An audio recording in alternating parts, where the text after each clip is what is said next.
오늘은 성령 강림 후 9번째 주일입니다. 목도하심으로 주일 낮 2부 예배 드리겠습니다.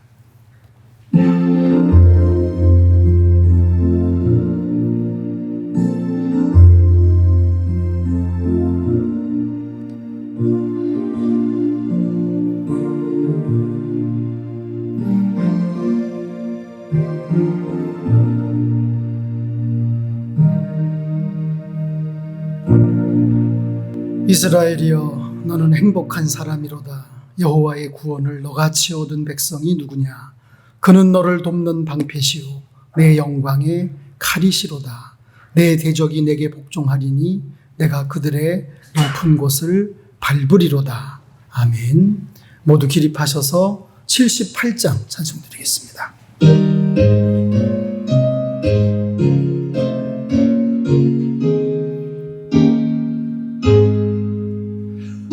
높고 푸른 하늘과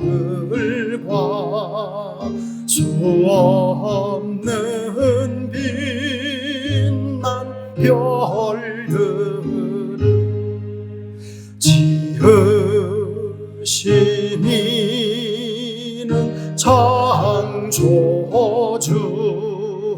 그 솜씨 크고 크셔라. 날마다 뜨는 저 태양 하나님 크신 권능을 만백성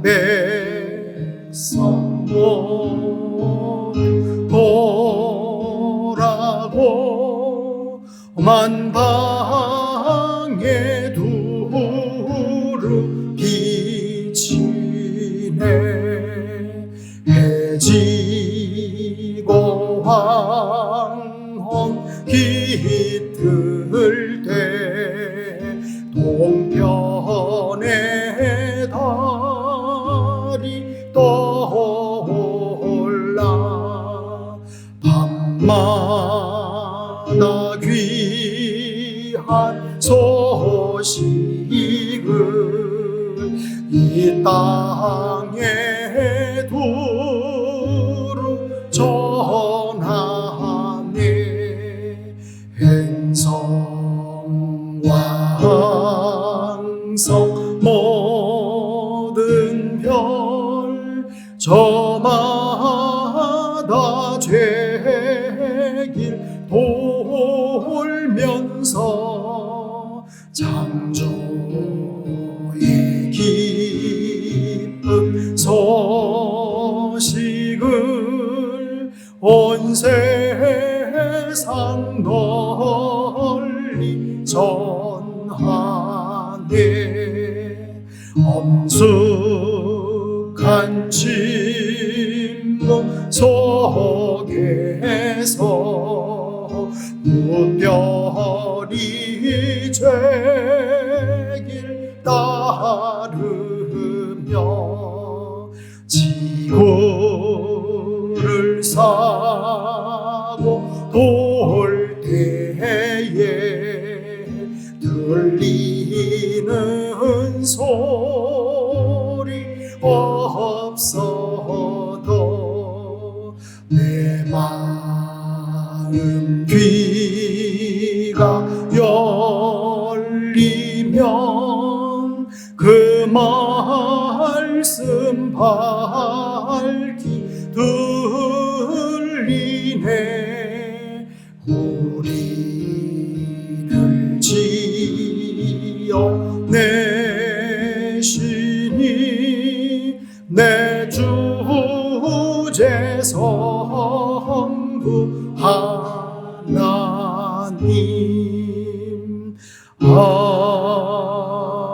아멘. 교동문 40번입니다.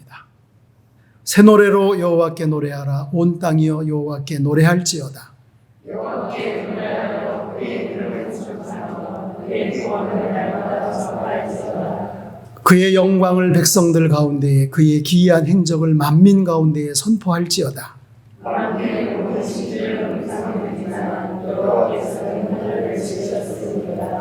존귀와 위엄이 그의 앞에 있으며 아름답고 거룩한 것으로 여호와께 예배할지어다. 하늘은 기뻐하고 땅은 즐거워하며 바다와 거기에 충만한 것이 외치고 그때 숲의 모든 나무들이 여호와 앞에서 즐거이 노래하리니 그의 의로 세계를 심판하시며 그의 진실하심으로 백성을 심판하시리로다. 아멘. 사도신경으로 우리의 믿음을 고백하겠습니다. 전능하사 천지를 만드신 하나님 아버지를 내가 믿사오며 그 외아들 우리 주 예수 그리스도를 믿사오니 이는 성령으로 잉태하사 동정녀 마리아에게 나시고 본디오 빌라도에게 고난을 받으사 십자가에 못 박혀 죽으시고 장사한 지 사흘 만에 죽은 자 가운데서 다시 살아나시며 하늘에 오르사 전능하신 하나님 우편에 앉아 계시다가 저리로서 산 자와 죽은 자를 심판하러 오시리라. 성령을 믿사오며 거룩한 공예와 성도가 서로 교통하는 것과 죄를 사하여 주시는 것과 몸이 다시 사는 것과 영원히 사는 것을 믿사옵나이다. 아멘.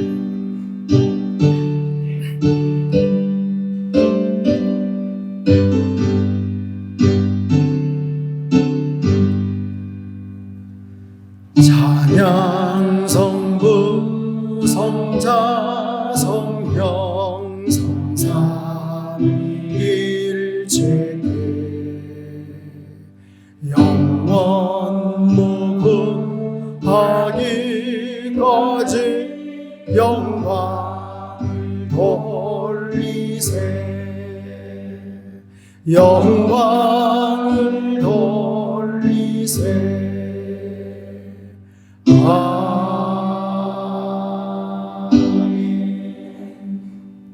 자리에 앉으시기 바랍니다. 기도드리겠습니다. 하늘에 계신 하나님 아버지 감사드립니다. 저희를 구원주시고 십자가와 부활로 영원한 생명 주시고 성령으로 오셔서 진리 가운데로 인도하시는 삼위일체 하나님께 진심으로 감사를 드립니다. 오늘도 생명 주시고 은혜 주셔서 이 하루를 살게 하시고 거룩한 주님의 자리에 나와 예배드릴 수 있게 하시니 감사를 드립니다. 그 크신 사랑과 은혜에 감사하며 겸손한 마음으로 나아가오니 이 예배를 기쁘게 받으시고 믿음으로 나온 모든 성도들 주 안에서 참된 안식과 쉼을 누릴 수 있도록 오늘 하루도 함께하여 주시옵소서. 감사하신 하나님, 사회적으로 어려움이 많은 가운데 다행스러운 것은 교회를 대상으로 방역수칙이 해제되어 잠정 중단되었던 찬양단과 속회와 다른 모임들을 다시 시작하게 하시니 감사드립니다. 무더기와 또 휴가와 방학 중에 있지만 8월 새로운 달을 시작으로 회복의 시간이 되게 하여 주시옵소서. 신앙적으로 지치고 느슨했던 마음이 있었다면 깨어 기도함으로 개인의 경건 생활이 회복되게 하시고 혹여라도 사회적 거리두기만큼 하나님과 거리가 멀어졌다면 회개하고 하나님 앞으로 더 가까이 나오는 회복의 시간들이 되게 하여 주시옵소서. 어려운 때에 우리 신평교회가 정부 지침에 잘 협력하여 본이 되게 하시니 또한 감사를 드립니다. 지켜주시고 보호해주셔서 하나님 영광 가리우는 일이 없게 하시니 감사드립니다. 더욱더 우리 신평교회가 협력하여 선을 이루는 교회가 되게 하여 주시옵소서. 각자 개개인이 하나님 앞에 진실되게 하시고 하나님과 화평을 이루게 하시고 사람과 이웃과 지역에 나아가 화목해 하신 하나님의 사명을 잘 감당하는 교회가 되게 하여 주시옵소서. 주님, 악하고 험한 세상, 재앙과 재난의 시대에 한치 앞을 내다볼 수 없는 세상에 살고 있습니다. 이 나라 이 민족을 불쌍히 여기시고 구원하여 주시옵소서. 살인과 음란, 도둑질과 거짓 비방들로 더러워진 이 세상을 심판하시고 구원하여 주시옵소서. 어른들의 잘못으로 인하여 고통과 아픔을 겪는 불쌍한 어린 영혼들을 구원하여 주시옵소서. 모든 사람이 구원받으며 진리를 아는 데 이르기를 원하시는 하나님의 뜻이 이 땅 가운데 이루어질 수 있도록 믿는 자들이 깨어 능력 있는 삶을 살게 하시고 복음 전하고 영혼 구원에 힘쓰며 살아가는 하나님의 자녀들이 다 되게 하여 주시옵소서. 감사하신 하나님, 목사님을 택해 주시고 신평교회에 세워주셔서 감사드립니다. 목사님을 통하여 서로 한 뜻을 품고 협력하여 복음에 합당한 삶이 이루어지기를 선포하게 하시니 감사드립니다. 주님의 몸된 교회를 섬기는 지체된 우리들도 목사님을 중심으로 뜻이 하나가 되게 하시고 진리의 말씀 오직 예수 생명 전하시는 목사님을 더욱 존경하고 신뢰하는 성도들이 되게 하여 주시옵소서. 목사님에게도 동서남북 사방이 평안한 복을 허락하시고 명철이 한이 없이 쓰신 하나님께서 피곤치 않고 지치지 않게 늘 지키시고 보호하여 주시옵소서. 사랑해 주님, 오늘부터 8월 한 달간 주일 예배를 통하여 성경학교가 시작됩니다. 교회학교와 선생님들 참여하는 아이들에게 크신 사랑과 은혜를 부어주시옵소서. 특별히 이 시간 예배드리는 교사들에게 축복하며 나아갑니다. 하나님의 전신갑주를 먼저 취하여 영적으로 무장하게 하시고 그 능력과 힘으로 다음 세대를 살리는 교사가 되게 하여 주시옵소서. 5주간 하나님의 전신갑주 빅토리 어드벤처라는 주제가 아이들에게 잘 전달되게 하시고 참여하는 아이들과 교사들 모두가 사탄의 공격을 이겨내고 하나님의 강한 군사로 세워져 승리하며 살아갈 수 있도록 훈련되고 성장 성숙을 경험할 수 있도록 도와주시옵소서. 믿음의 부모님들과 성도님들도 계속해서 관심을 가지고 중보하며 전심으로 섬길 수 있는 은혜의 시간 8월이 되게 하여 주시옵소서. 이 시간 목사님을 통하여 하나님의 말씀을 들을 때 성령님 도우셔서 깨달아 진리에 이르게 하여 주시옵소서. 계명을 지켜야 하나님을 사랑하는 자라고 하셨으니 들은 말씀에 순종하게 하시고 믿음의 근거가 되어 주님을 사랑하는 모든 일들이 복되게 하여 주시옵소서. 다시 한번 거룩한 주일에 함께 모이게 하시네 감사드리며 사랑이 많으신 예수님의 이름으로 기도드렸습니다. 아멘.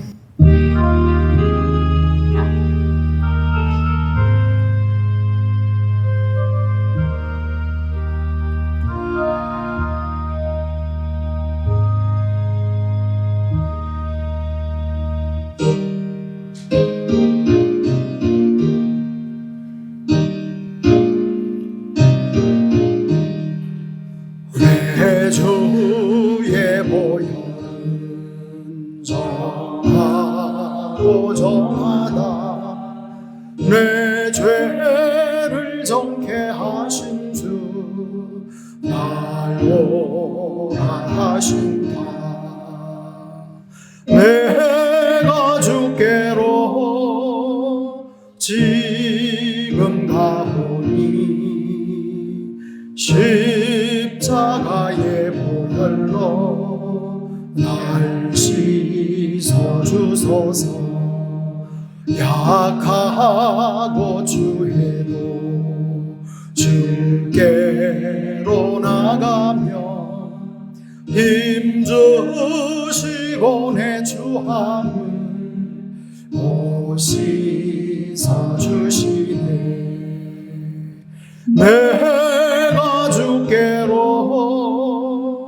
지금 가오니 십자가의 보혈로 날 씻어주소서. 나로라 하신 온전한 믿음과 또 사랑함과 평안함 다 주합니다. 내가 주께로 지금 가오니 십자가의 보혈로 날 씻어주소서. 큰 죄인 못 받아 살 길을 얻었네. 한없이 넓고 큰 은혜 베풀어 주소서. 내가 주께로 지금 가오니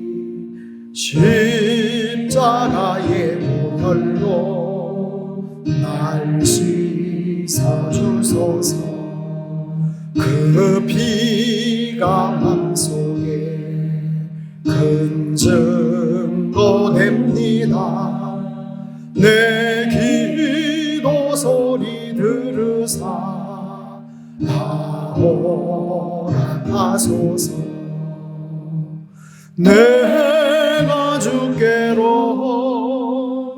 지금 가오니 십자가의 보혈로 날 씻어주소서.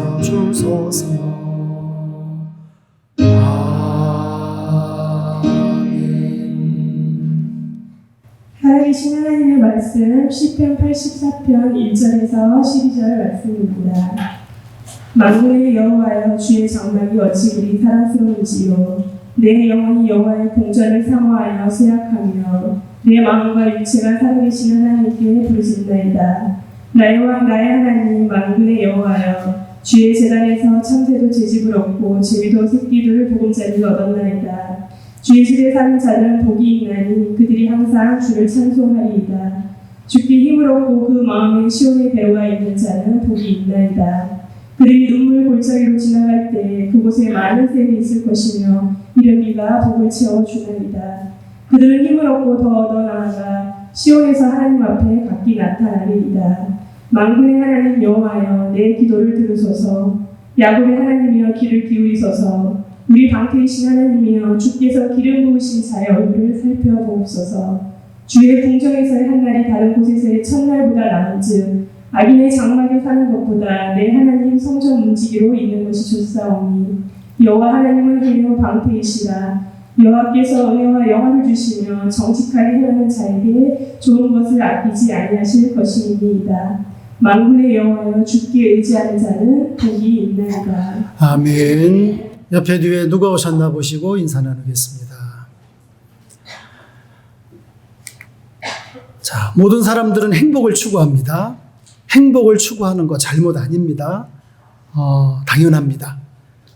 우리 대한민국 헌법 제10조에도 모든 국민은 인간으로서의 존엄과 가치를 가지며 행복을 추구할 권리를 가진다 라고 규정을 하고 있습니다. 자, 그런데 사람들은 어떤 것을 행복한 삶이라고 생각을 합니까? 일단 돈을 많이 긁어 모으면 행복할 거라 그렇게 생각을 합니다. 자, 과연 그럴까요? 여기는 런던에 있는 런던 대학교 사회과학부입니다. 이 대학에 로버트 우스트라고 하는 교수가 꽤 오래전에 전 세계 54개국 나라를 대상으로 행복지수를 조사했습니다. 결과 1위가 여러분 들어서 아시는 대로 방글라데시입니다. 두 번째는 아제르바이잔이고 세 번째는 나이지리아. 우리나라는 몇 번째일까요? 우리나라는 23위였습니다. 자, 이 조사의 근거에서 볼 때 GNP가 높다고 행복하다는 것은 아니라는 증명이 되었습니다. 자, 어떤 사람은 권력을 지면 행복할 거라 그렇게 생각을 합니다. 또 건강을 잃은 사람은 건강만 회복되면 행복할 거다 생각을 합니다. 여인들은 미인이 되면 행복할 거라고 생각을 하면서 화장, 분장, 변장이 모자라가지고 나중에는 막 갈아엎기까지 합니다. 그렇죠? 네. 정말 부가 또 권력이 건강이 미모가 우리를 행복하게 해줄 수 있을까요? 오늘 주예전에 오르신 우리 신평교회 성도님들은 행복한 삶이 어떤 삶인가를 바로 깨닫는 은혜의 시간 되시기 바랍니다. 사람이 살아가면서 아무리 복을 짊어지고 태어났어도 그 복을 누리지 못하면 그것은 복이라고 할 수 없습니다. 종은 울려야 종입니다. 매달려 있다고 종이 아니라 종은 울려서 소리가 나야지 종이고 복이라고 하는 것은 누릴 때 진정 복이 되는 것입니다. 시편 84편은 인간이 하나님으로 말미암아 누릴 수 있는 최고의 복이 무엇인가를 우리에게 말해주고 있습니다. 하나님이 우리에게 주신 최고의 복된 삶을 누릴 줄 아는 성도들이 되시기를 바랍니다. 자, 그렇다면 성경은 행복한 삶, 어떤 삶이라고 말합니까? 첫 번째, 교회를 사랑하고 교회를 마음의 고향으로 삼고 사는 삶이라고 말씀해 주고 있습니다. 만군의 여호와여 주의 장막이 어찌 그리 사랑스러운지요. 풀핏 주석에는 이 말씀은 이 시편 84편 1절 말씀은 우리의 신앙의 정도를 재는 말씀이다 라고 전하고 있습니다. 곧 무슨 뜻일까요? 주의 장막을 사랑하느냐 사랑하지 않느냐, 주의 장막을 크게 사랑하느냐 적게 사랑하느냐, 그것이 그 사람의 신앙의 정도라는 거예요. 신앙의 정도에 따라서 주의 장막을 사랑하고 사랑하지 않고, 사랑하되 크게 사랑하고 적게 사랑한다, 그 얘기입니다. 자, 교회를 사랑하는 것이 복인데 아무나 주의 장막, 교회를 사랑할 수 없습니다. 오직 하나님의 은혜를 입은 자만이 교회를 사랑할 수 있습니다. 우리가 은혜를 입고 복을 받은 자라는 것을 깨닫고 나면 꼭 입술에서 고백이 나옵니다. 주의 장막이 어찌 그리 사랑스러운지요. 이 고백을 해보지 않았다면 죄송합니다만 그는 진정 하나님의 자녀라고 할 수가 없습니다. 왜 교회가 그렇게 사랑스럽습니까? 하나님 백성에게 마음의 고향이기 때문입니다. 그래서 회심에서 중세 기독교의 성자가 되신 어거스틴은 교회는 어머니 품과 같다라고 말했습니다. 구원받은 성도가 하늘에 계신 하나님을 아버지로 믿고 사랑한다면 이 땅에 있는 교회를 어머니처럼 공경하고 사랑하는 것은 당연합니다. 그래서 교회를 어머니처럼 공경하지 않는 사람은 하나님을 아버지라 부를 자격이 없다는 말도 있잖아요. 주기철 목사님이 순교하시기 전에 사모님이 면회를 가셨습니다. 그때 주기철 목사님이 어머니 얼굴 뵙고 싶다 그러셨대요. 이게 뭡니까? 사람에게는 회귀 본능이 있기 때문입니다. 내가 태어난 곳으로 돌아가고 싶은 본능이죠. 사실은 그 본능은 어머니 품이 아니고 하나님의 품입니다. 이 지상에서 하나님의 품과 같은 곳은 교회밖에 없습니다. 그러므로 본능적으로 하나님의 백성들은 교회를 사랑하고 나아가 사모합니다. 하나님의 백성이 교회를 사랑하고 사모하는 게 본능이라고요. 그런데 그 본능이 없다면 하나님 자녀 아닌가 보지 뭐, 이렇게 생각할 수도 있다, 그 얘기예요. 내 영혼이 여호와의 궁정을 사모하여 쇠약하며 내 마음과 육체가 살아계시는 하나님께 부르짖나이다. 세상에 얼마나 사모했으면 영혼이 쇠약할 정도이겠습니까?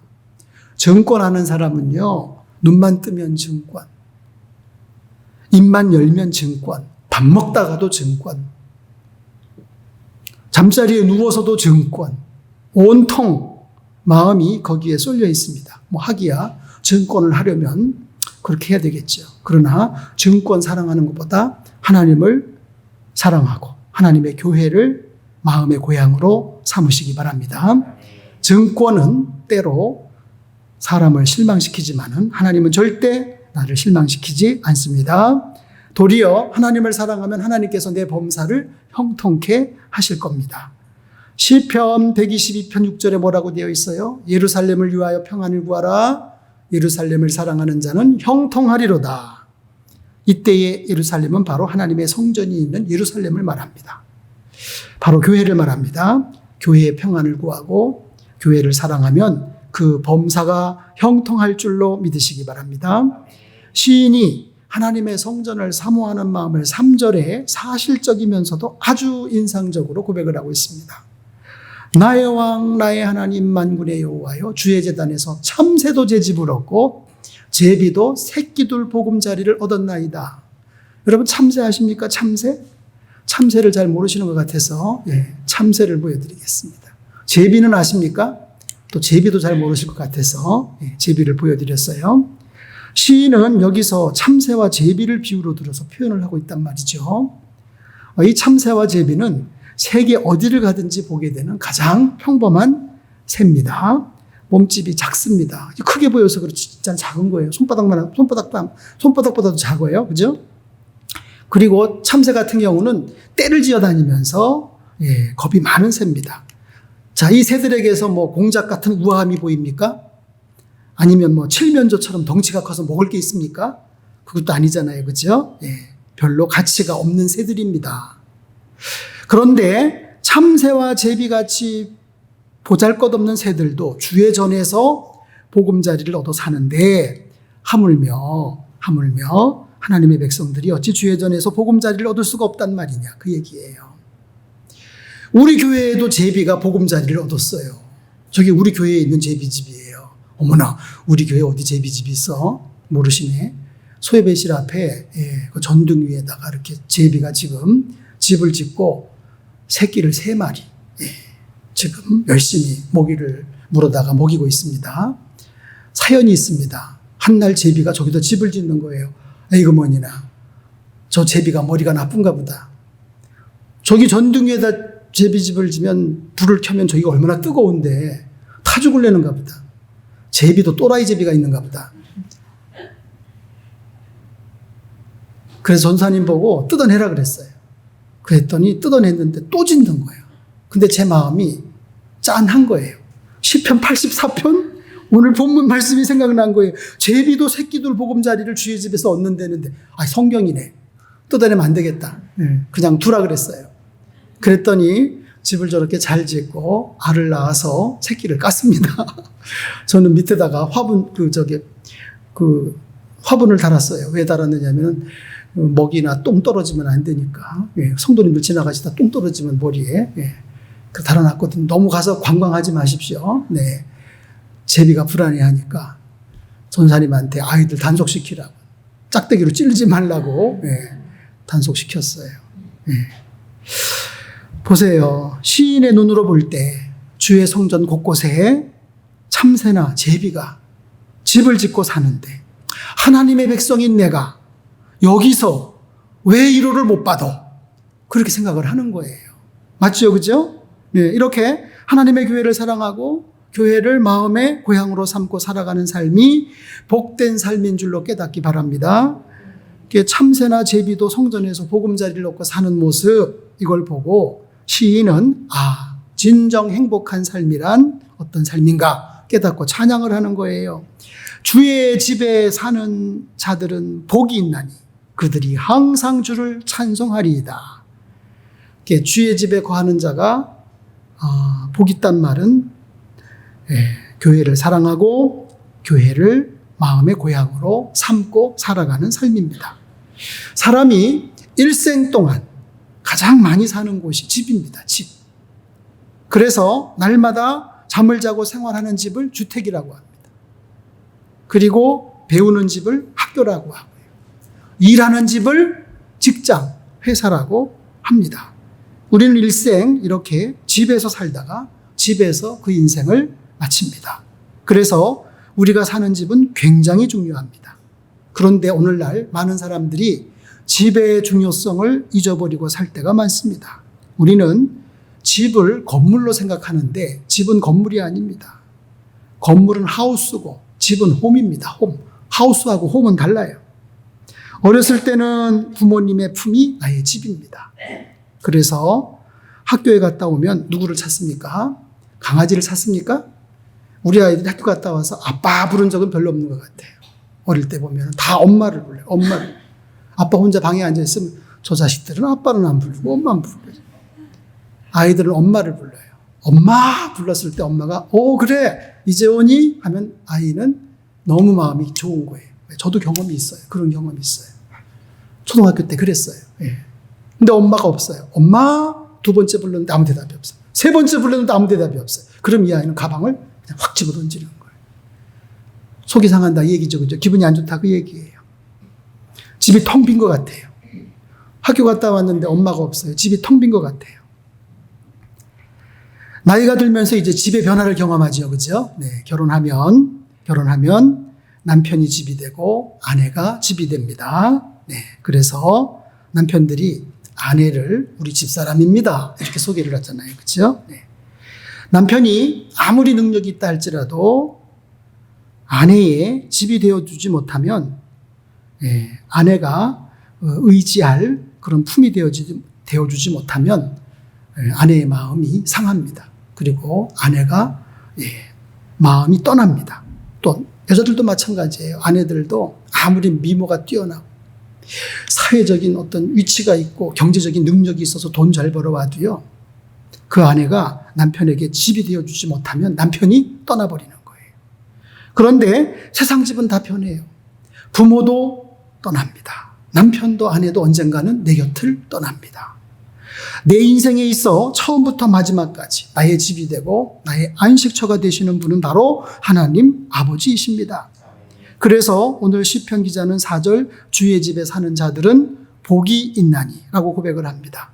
교회를 마음의 고향으로 삼는다라고 하는 것은 바로 하나님을 마음의 고향으로 삼는 자의 특징입니다. 교회를 마음의 고향으로 삼는 복된 삶이 되시기 바랍니다. 자, 두 번째, 성경이 말씀하는 행복한 삶은 뭐예요? 교회에 와서 힘을 얻는 삶이라고 말씀을 합니다. 주께 힘을 얻고 그 마음에 시온의 대로가 있는 자는 복이 있나이다. 교회 왔다고 해서 다 하나님께 나온 거 아니고요. 교회 왔다고 해서 다 하나님 만나는 거 아닙니다. 교회에 나와서 주께 힘을 얻어야 합니다. 하나님으로부터 긍휼을 입어야 됩니다. 이것이 하나님이 우리에게 주신 은혜입니다. 다시 말하면 교회에 와서 하나님의 은혜를 입는 자가 교회를 마음의 고향으로 삼고 거기서 복된 삶을 누리게 됩니다. 자, 그런데 하나님께 나아가는 시온의 대로를 누가 열 수 있어요? 은혜 받은 자가 열 수 있습니다. 구약시대에 보면 왕들에게는 왕권을 상징하는 막대기, 즉 금으로 만든 홀이 손에 들려져 있었습니다. 그래서 누구든지 왕 앞에 나아가려고 하면 왕의 손에서 홀이 들려져야만 하지, 만약에 이게 들려지지 않고 오히려 땅으로 내려가면 어떻게 됩니까? 그는 왕 앞으로 나아가다가 죽음을 면치 못합니다. 에스더서에 보면은 그 이야기가 잘 기록이 되어 있잖아요. 그죠? 에스더가 민족의 운명을 짊어지고 아닥사스다 왕 앞에 나아갈 때 이 장면이 그 장면이잖아요. 왕이 부르지 않는데 나아갈 수 없습니다. 왕이 부르지 않는데 나아가다가는 잘못하면 죽습니다. 그런데 어떡합니까? 민족을 살리기 위해서 3일 금식하고 동족들에게도 금식하라고 시키고 왕이 부르지 않았는데 에스더가 가잖아요. 근데 왕이 어떻게 합니까? 금호를 번쩍 들었어요. 그래서 왕 앞으로 나아갈 수가 있었습니다. 왕의 손에서 홀이 들리면 나아갈 수가 있어요. 하나님이 허락하면 나아갈 길이 열려집니다. 하나님이 허락하신 줄로 믿습니다. 어떻게 허락하셨을까요? 예수 그리스도라고 하는 금호를 드셨잖아요. 이해되시죠? 네. 히브리서 4장 6절에서 우리는 그 답을 봅니다. 그러므로 우리가 긍휼하심을 받고 때를 따라 돕는 은혜를 얻기 위하여 은혜의 보좌 앞에 담대히 나아갈 것이니라. 하나님의 은혜의 보좌 앞에 담대히 나아갈 수 있는 자. 히브리서에서 말하는 것이 바로 뭡니까?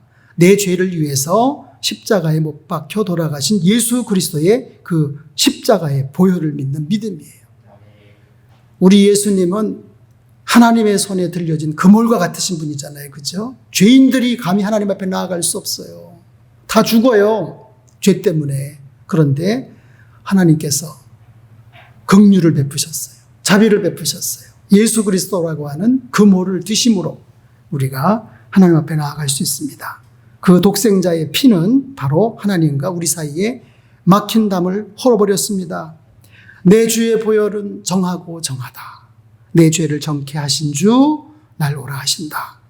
예수님의 십자가에 흘리신 보혈로 하나님께 나아갈 수 있는 길이 열린 줄로 믿습니다. 이 은혜를 깨닫고 믿음을 가진 자 하나님께 나아갈 수가 있습니다. 우리가 복된 삶을 누리며 살아가려면 교회에 와서 주께 힘을 얻어야 됩니다. 은혜를 받아야 됩니다. 그러면 세상에서도 승리할 수 있는 힘을 얻습니다. 옛날에는 시집간 딸이 친정에 자주 못 와요. 우리 어머니는 시집을 오시고 5년 만인가 친정에 가셨대. 5년 만에. 끔찍하죠. 그죠? 5년 만에 친정에 가셨고, 네. 그것도 아버님, 친정 아버지 돌아가셨다는 부고 듣고 가셨대. 얼마나 그 마음이 쓰리고 아팠겠어요. 옛날에는 그렇게 시집살이가 고달팠어요. 시어머니에게 구박을 많이 받았어요. 또 잔소리하는 시어머니보다 옆에서 거드는 시누이가 더 밉다고 시누이 시집살이도 또 만만치 않았어요. 시집을 갔더니 시동생이 너무 어려가지고 시동생을 업어주는 또 형수도 있어요. 그죠? 며느리도 있어요. 그죠? 별걸 많죠. 그죠? 예. 그렇게 막 시집살이 고생하다 친정 갔어요.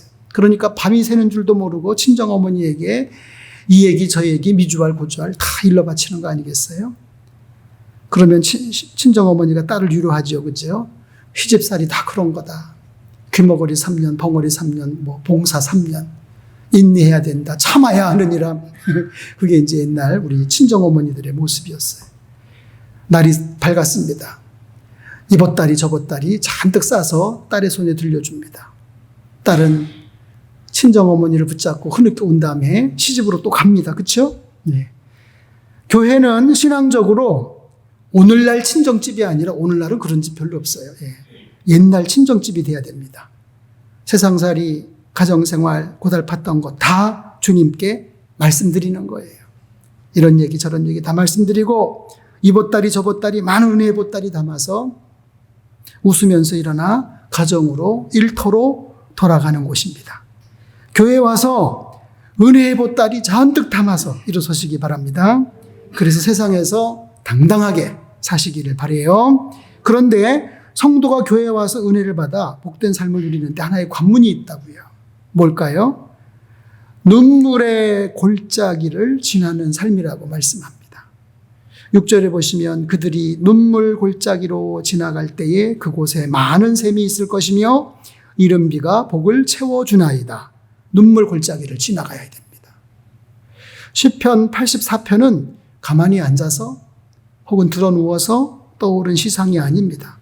신앙생활의 생생한 체험에서 나온 시예요. 눈물 골짜기는 바카라고 해서 예루살렘 성전에 올라가려고 하면 지형적으로 예루살렘은 산 위에 있는 동네거든요. 그러니까 그 예루살렘에 올라가려면 메마르고 건조한 그 골짜기를 거쳐야 됩니다. 이 바카, 곧 골짜기를 지나야 성전에 올라가서 하나님을 배울 수 있듯이 성도들도 이 눈물의 골짜기, 시련, 역경, 환난의 시험 거쳐야만 시온의 대로가 활짝 열려 하나님이 주시는 넘치는 복을 받아서 누릴 수가 있습니다. 공부하는 학생들에게 시험은 필수죠. 마찬가지로 신앙생활에는 반드시 시험이 있습니다. 아주 성도들에게 의례적 관문이에요. 시험 없이 그냥 학년이 올라가면 어떻게 되겠어요? 머리는 통통 비는 거죠. 실력이 없는 학생이 되는 거예요. 성도도 마찬가지입니다. 하나님은 하나님의 자녀들을 훈련하시고 연단하십니다. 왜? 험한 세상 이기며 살아야 되니까. 천국을 유업으로 상속받아야 되니까. 그러므로 우리가 인생을 살아가면서 눈물 골짜기를 지날 때가 종종 있습니다. 어떤 때는 사업의 실패, 어떤 때는 실직, 어떤 때는 낙방, 이런 골짜기를 지날 때가 있고요. 어떨 때는 질병의 골짜기를 지나면서 병상에서 눈물을 흘릴 때가 있습니다. 어떨 때는 가족이 속을 썩이는 골짜기를 지날 때도 있습니다. 남편이 속을 썩이고, 어떤 남편은 아내가 속을 썩이고, 어떤 부모는 자식이 속을 썩이고, 어떤 자식은 부모가 또 속을 썩여요. 부모도 속 썩이는 부모가 있어요. 아무튼 이때 우리는 그 골짜기 가운데서 뭘 해야 될까요? 그저 한숨만 쉬고 낙심하면서 절망하면서 지내면 되겠습니까? 아닙니다. 뭐 해야 될까요? 기도해야 됩니다. 기도. 오늘 시편 기자가 말하는 눈물 골짜기가 뭐겠어요?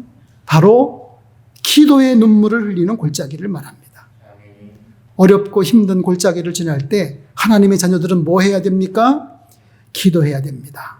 우리가 기도의 눈물 골짜기를 지날 때만이 하나님께서 그곳이 많은 샘의 곳이 되게 하고 이른 비도 은택을 입게 하십니다. 이 말씀은 우리에게 깊은 영적 의미를 담고 있는 말씀이 되겠습니다. 하나님 백성이 고난 가운데서도 눈물로 기도하면 도리어 그 고난 때문에 더 큰 은혜를 체험하게 되고 이른 비의 은택을 입게 됩니다. 이른 비의 은택이 뭡니까? 팔레스틴 지역은 건기와 우기가 뚜렷하다 그랬죠. 10월부터 그 이듬해 4월까지 비가 많이 내립니다. 이때 농사를 유하여 파종을 하게 됩니다. 그러니까 이때 씨를 심어서 이제 건기가 시작되면 5월, 6월, 7월 이때 이제 추수를 하게 되잖아요. 10월부터 그 이듬해 4월까지 우기인데 특히 10월과 11월에 내리는 비가 이른비입니다. 일찍 오는 비니까 이른비죠. 이때 이 비를 통해서 밭을 갈아엎고 곡식을 넣게 됩니다. 파종을 하게 됩니다. 자, 성도님들, 우리 가운데 고난당하여서 신앙생활하기 참 힘드네. 그런 분들이 계실 수 있어요. 눈물 골짜기죠. 즉, 뭐 해야 됩니까? 눈물에 기도를 하시기 바랍니다. 그러면 그 고난이 도리어 내게 복이 되고 많은 것을 심을 수 있도록 하나님께서 이른비의 은택을 내려주실 것입니다. 기도의 눈물 골짜기, 이 관문을 통과하시기 바랍니다. 그러면 마음에 시온의 대로가 활짝 열리게 하실 것입니다. 많은 샘의 곳이 되게 하실 것입니다. 그들은 힘을 얻고 더 얻어 나아가 시온에서 하나님 앞에 각기 나타나리이다. 만군의 하나님 여호와여, 내 기도를 들으소서. 야곱의 하나님이여, 귀를 기울이소서. 눈물의 기도를 통해서 힘을 얻고 더 얻기를 원하시죠. 야곱의 하나님이여, 귀를 기울이소서라고 불을 짓기를 바랍니다. 눈물의 기도 골짜기를 통과한 자만이 시온의 대로가 활짝 열릴 줄로 믿습니다. 그 다음에 세 번째, 성경이 말씀하시는 행복한 삶이 뭐예요? 문지기 정신을 가진 삶이라고 말씀합니다. 교회를 마음의 고향으로 삼고 하나님의 은혜를 입어서 복된 삶을 누리며 살아가는 자의 특징은 하나님 성전의 문지기 정신을 가진 사람이에요. 즉, 주님의 몸인 교회를 위해서 충성, 봉사하는 삶을 말합니다. 우리 방패이신 하나님이여, 주께서 기름 부으신 자의 얼굴을 살펴보옵소서. 우리 방패이신 하나님이란 우리를 보호하시는 분이란 얘기잖아요. 그렇죠? 방패가 뭡니까? 군사를 보호하는 그런 보호장비잖아요. 그렇죠? 방어장비. 예. 주께서 기름 부으신 자는요, 이스라엘 왕을 의미합니다. 얼굴을 살펴보옵소서라고 하는 말은 뭡니까? 이스라엘 백성에게 은혜를 베푸셔서 형통케 해달라는 간구가 되겠습니다. 그리고 그 은혜의 보답으로 주의 전에서 봉사하겠다. 그 뜻입니다. 자, 이것이 은혜 받아 누리는 성도의 간구요 고백입니다. 주의 궁정에서의 한 날이 다른 곳에서의 첫날보다 나은즉 악인의 장막에 사는 것보다 내 하나님의 성전 문지기로 있는 것이 좋사오니. 이분은 누구실까요? 이분은 우리 감리교 감독회장님을 역임하신 김선독 목사님, 서울 강남의 강림교회 담임하시다가 지금은 아드님이 목회를 하시면서 원로 목사님으로 계신, 참 이분 장수하셔요. 아마 90이 넘으셨을 거예요. 지금 모습은 이제 저거보다 더 많이 왜소해지셨고 더 이제 많이 연로해지신 그런 모습인데, 저 어른이 지금으로부터 2006년이니까 몇 년 전이죠? 모르겠어요. 제천 안디옥 교회를 2004년에 설립을 했고요. 2005년, 2006년, 2년이 지났을 때 저 어른이 글쎄 우리 교회로 오신 거 아니에요. 예? 삼각교회로 오셨어요. 어떻게 오시게 됐냐면요. 저 목사님이 계시는 교회에 저희 후배가, 사랑하는 후배가 부담임으로 있었어요. 제 얘기를 했어요. 그리고 제가 감독님을 많이 좋아한다는 얘기를 했어요. 아닌 게 아니라 제가 저 감독님을 많이 좋아해요. 저 어른이 제가 이제 신학교를 졸업하고 이제 목회를 시작해야 되는데 어느 세미나에 갔더니 저 어른이 오셨어요. 이렇게 말씀을 전해주셨는데 굉장히 인상 깊었고, 그 전에 이미 저는 저 목사님의 설교집을 다 사가지고 열심히 저분의 설교를 막 읽으면서 은혜를 받고 있었거든요. 그러니 뭐 얼마나 은혜가 됐겠어요. 그래서 많이 이제 좋아하고 있었는데, 그 이야기를 전해드렸더니 한번 오시고 싶다 그러더래요. 우리 교회를. 그래서 오시라 그랬어요. 언제 오셨냐면은 2006년 2월 5일 주일 아침에 오신 거예요. 그래서 그때도 이제 우리가 일부 예배를 드렸는데 일부 예배는 제가 인도를 하고 11시 예배 이제 감독님이 말씀을 전해 주셨어요. 본문은 고린도후서 9장 5절로 12절을 가지시고 대담한 파종의 풍성한 추수 이런 제목으로 말씀을 전해 주셨어요. 그 말씀을 전하는 중에 간증을 하셨어요. 어떤 간증을 하셨냐면요. 공군 군목 출신이시거든요. 공군 군목으로 계실 때 부대에서 제일 높은 분을 전도하셨대요. 부대에서 제일 높은 분이니까 장군이잖아요. 별단 장군인데 그분을 전도하셨고요. 그 장군이 세례를 받는 날 스스로 양주병을 쓰레기통에 다 버렸대요. 어떤 분은 세례 받는 날 양주병을 다 버리는데 어떤 사람은 집사 권사가 돼서도 아직도 찾고 있는 사람이 있어. 회개 많이 해야 되죠. 그렇죠? 너무너무 다르잖아요. 우리하고.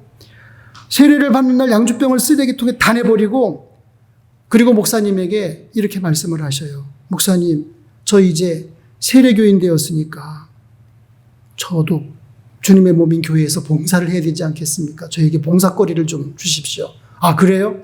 그러면 장군님, 예배 30분 전에 오셔서 주보를 들고 예배 오시는 분들 영접을 하시면서 주보를 나눠드리세요. 예, 알겠습니다.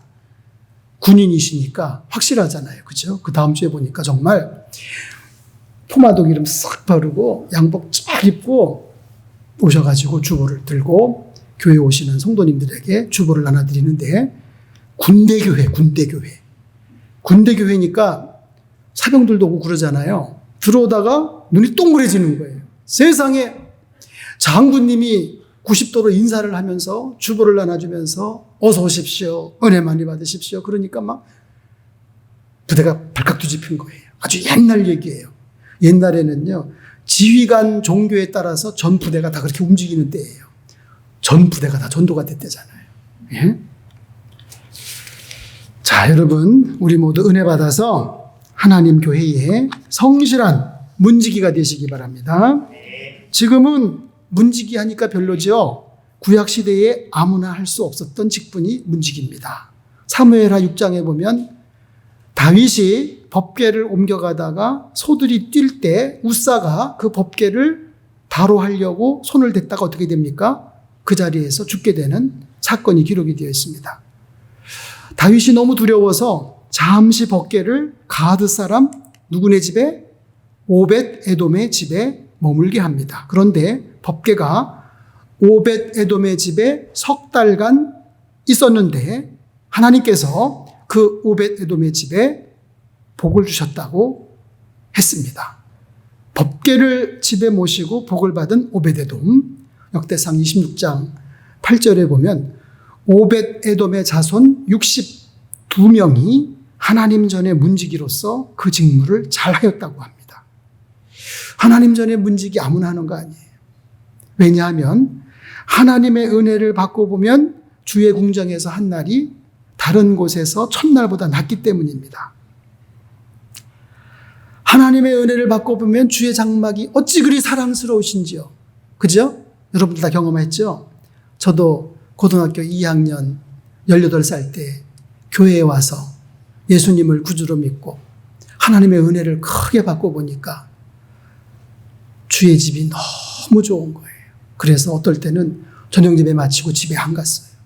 너무 주의 집이 좋아서, 아버지 집이 너무 좋아서 저녁 예배 마치고 집에를 안 가고 여기서 누워 잤어요.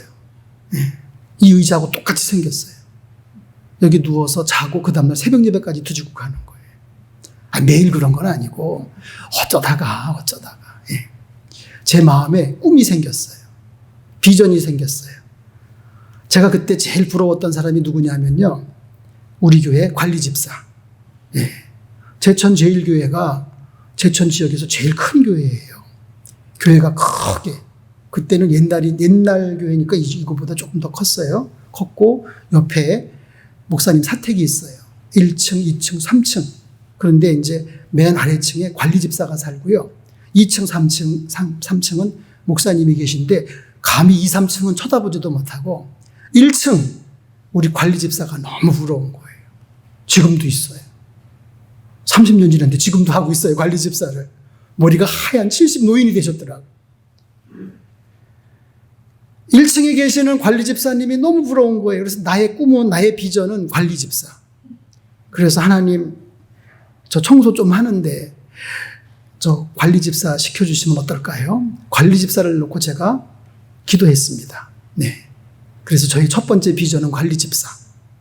근데 하나님은 관리 집사 하지 말고 목사해라. 예, 그러셔서 이렇게 목사를 하고 있는데, 아무튼 그 관리 집사는 뭔 복을 받아서 이렇게 주의 집에 살면서 항상 주를 섬길까? 너무너무 그분이 부러웠던 거예요. 아무튼 은혜를 받고 보면 하나님의 집이 너무너무 좋습니다. 주의 장막이 너무너무 사랑스럽습니다. 악인의 장막의 고함보다 내 하나님 문지기로 있는 것이 좋기 때문에 오늘 우리도 하나님 문지기 정신이 있어야 되겠습니다. 문지기 정신은 바로 주의 전에서 봉사하는 삶을 말합니다. 우리가 하나님으로부터 택함을 받고 부름을 받고 구원을 받고 은혜 받은 증거가 뭐겠어요? 첫째는 예배자로 사는 거예요. 둘째는 봉사자로 사는 거예요. 셋째는 전도자로 사는 거예요. 이 세 가지는 하나님이 저와 여러분을 택하시고 부르시고 세우신 이유와 목적이기도 하고요. 또 당연히 나타나는 증거이기도 합니다. 그래서 예배생활, 봉사생활, 전도생활을 보면 그 사람이 하나님의 사랑을 받는지 은혜를 받는지 하나님을 사랑하는 사람인지 아닌지를 알 수가 있다, 그 얘기예요. 또한 우리가 하나님으로부터 복을 받아 누리는 증거가 뭐겠어요? 세상 사람들은 지배하고 섬김을 받는 삶이 최고의 복이지만 우리 그리스도인의 삶은 바로 섬기는 삶이요 봉사하는 삶입니다. 이런 삶으로 하나님의 나라가 계속해서 선포되고 건설되고 확장되어 나갑니다. 오늘날 교회 안에 하나님 문지기 정신이 사라지고 있다고 걱정들을 합니다. 목사님들이 걱정들을 하고 오래전부터 신앙생활을 했던 연로하신 성도님들이 걱정들을 해요. 하나님의 전인 교회를 지키려고 하는 문지기가 자꾸 없어진다는 거예요. 하나님의 백성이 하나님의 은혜를 받아 하나님의 전에 문지기가 되어서라도 보답하고자 하는 진정한 은혜 받은 자가 희박해져 간다는 그런 얘기입니다.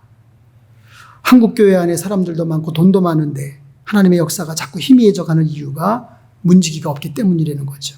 아닌 게 아니라 이야기를 들어보면 한국 초대교회 새벽마다 교회종을 치는 종치기 장로, 종치기 권사, 종치기 집사, 종치기 청년, 종치기 학생, 심지어 종치기 어린아이까지 있었다는 거 아니겠어요?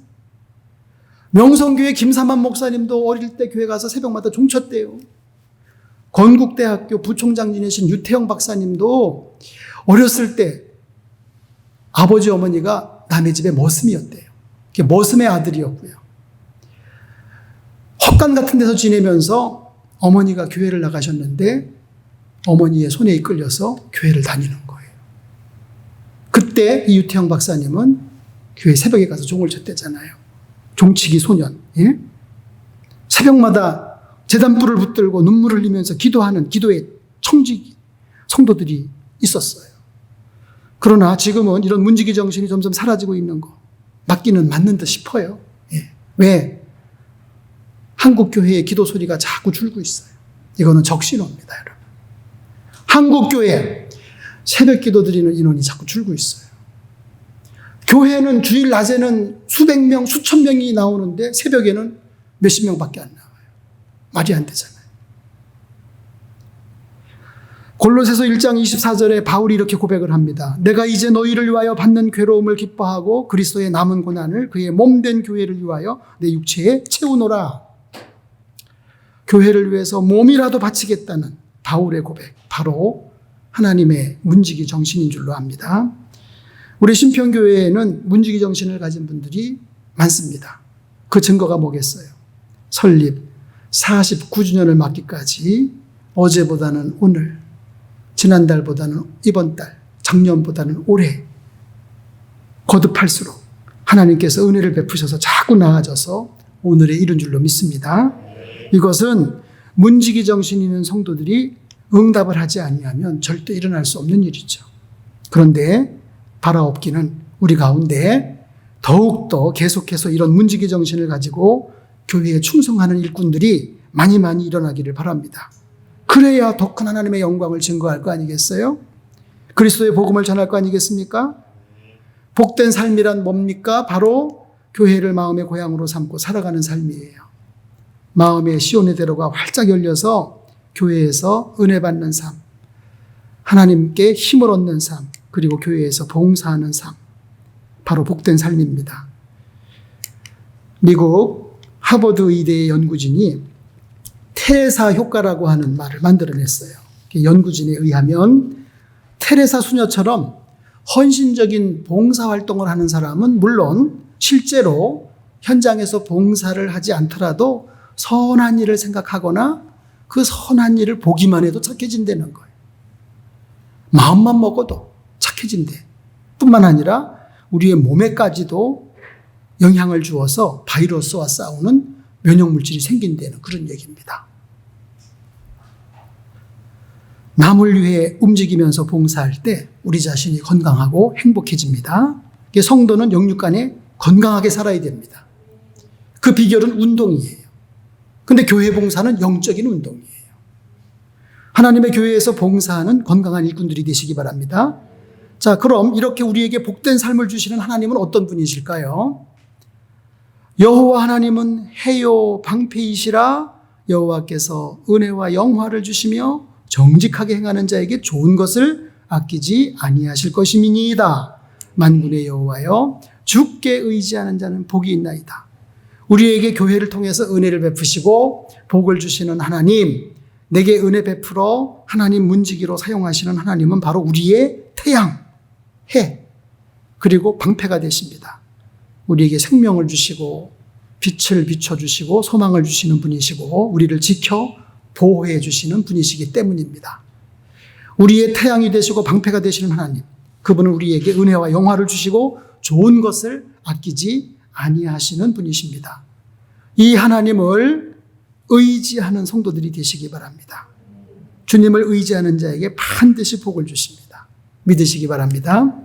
종교개혁자 루터는요, 밤이 되면 이렇게 가끔 기도를 했대요. 하나님, 이 세상을 제가 만들었습니까? 하나님이 만들었습니까? 하나님, 이 교회가 제 교회입니까? 하나님의 교회입니까? 하나님이 만든 세상이고 하나님의 교회니까 하나님이 알아서 돌보십시오. 저는 피곤해서 자야 되겠습니다. 내일 아침에 뵙겠습니다. 그렇게 하나님을 의지하면서 맡겨드리면서 마음 편히 살았다는 거 아니겠어요? 그렇습니다. 하나님은 나의 태양. 수령님이 나의 태양이 아니라 하나님이 나의 태양이에요. 나의 방패가 되십니다. 하나님을 바라보고 하나님께 맡기는 성도들이 되시기 바랍니다. 중요한 것은 하나님이 누구시라는 것을 바로 알면 하나님의 집, 우리 신평교회가 내게 가장 소중하고 삶에 문제가 있더라도 기도할 거고 은혜 받아서 하나님의 집 문지기로 봉사할 줄로 믿습니다. 아멘.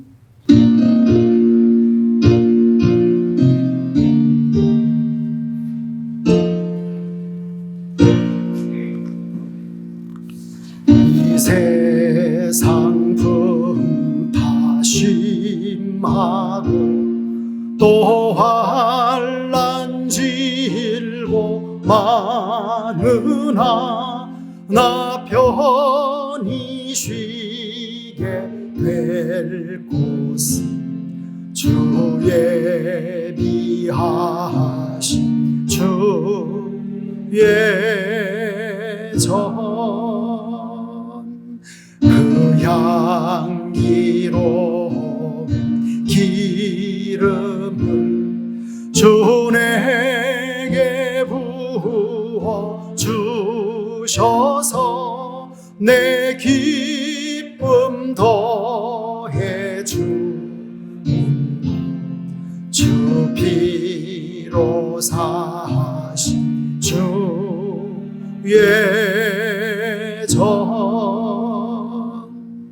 주 믿는 형제 자매들 그 몸은 떠나 있으나 주 앞에 기도드리며 다 함께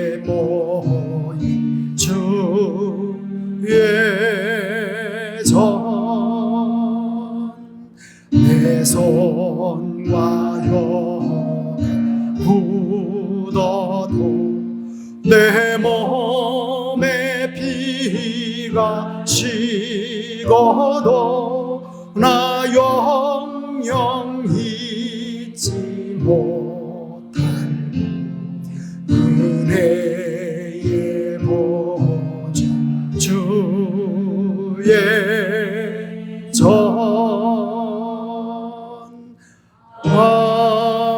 아멘.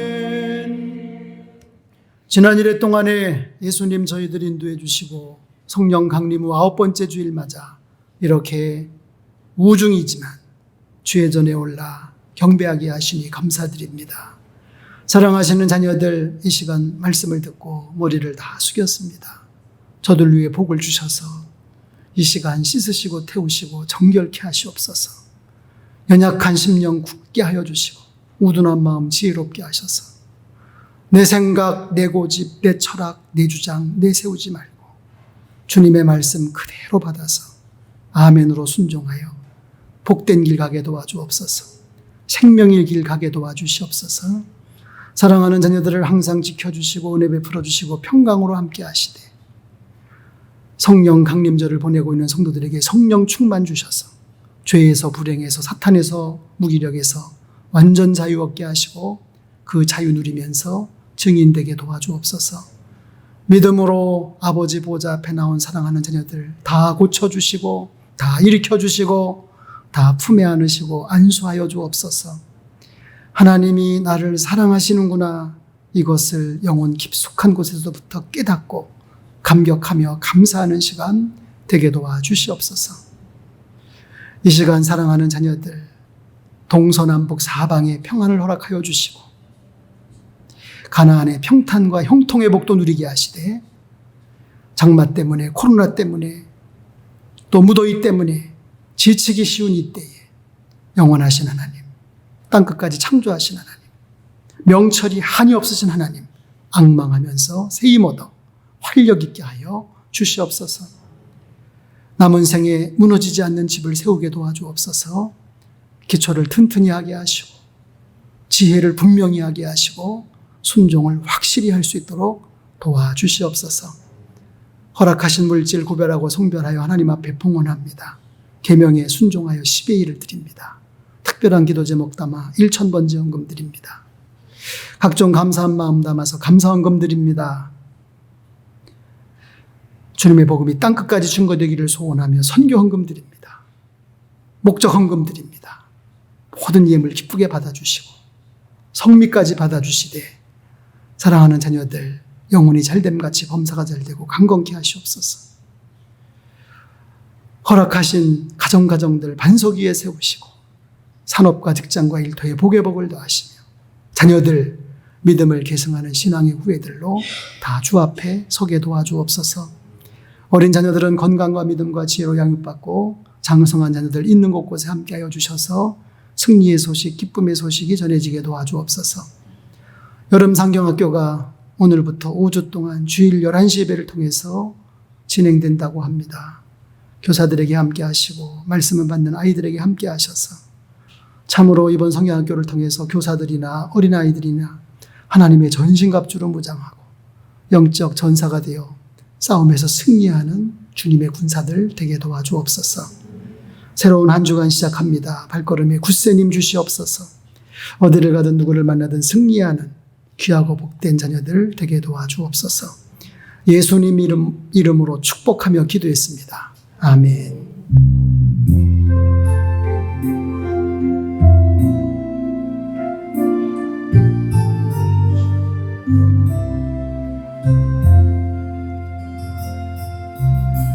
형제의 모습 속에 보인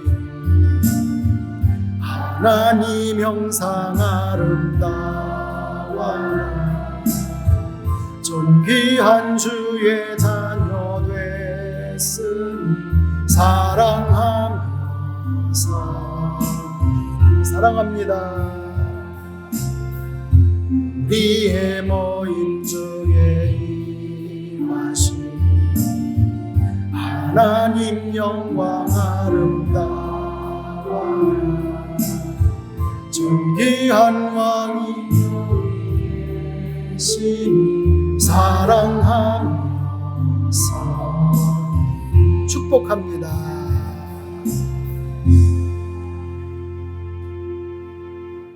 지금은 십자가로 고통, 저주, 질병, 죽음, 심판의 원인인 하나님 떠난 죄 문제를 해결해 주시고 부활로 흑암 권세, 공중 권세, 사망 권세 틀어지고 인생을 일생 동안 자기의 종로로 타게 하는 그 흉악한 사탄 마귀 권세에 이겨주신 유일한 구원자 예수 그리스도의 은혜와 인간의 근본 창조주이시며 죄인 위에 독생자 보내주신 하나님 아버지의 그 크신 사랑하심과 믿는 자들의 마음속에 찾아오셔서 구원 주시고 영원한 생명 주시고 이 땅에 사는 동안 보혜사로 협조자로 보증자로 능력자로 역사하시며 죄에 대해서 의에 대해서 심판에 대해서 끊임없이 깨닫게 하시고 특별 계시로 마음의 강력한 소원으로 또 때로는 환경으로 절대적인 하나님의 뜻으로 우리를 진리 안에 굳게 세우시고 생명길로 저 천국길로 인도하시는 성령의 충만한 임재와 역사하심이 성령 강림 후 9번째 주일 맞아 주회전에 올라 경배하고 돌아가는 우리 신평교회 모든 성도들을 위해 함께하여 주시기를 성경이 말씀하는 행복한 삶 살게 하시기를 간절히 축원하옵나이다. 아멘.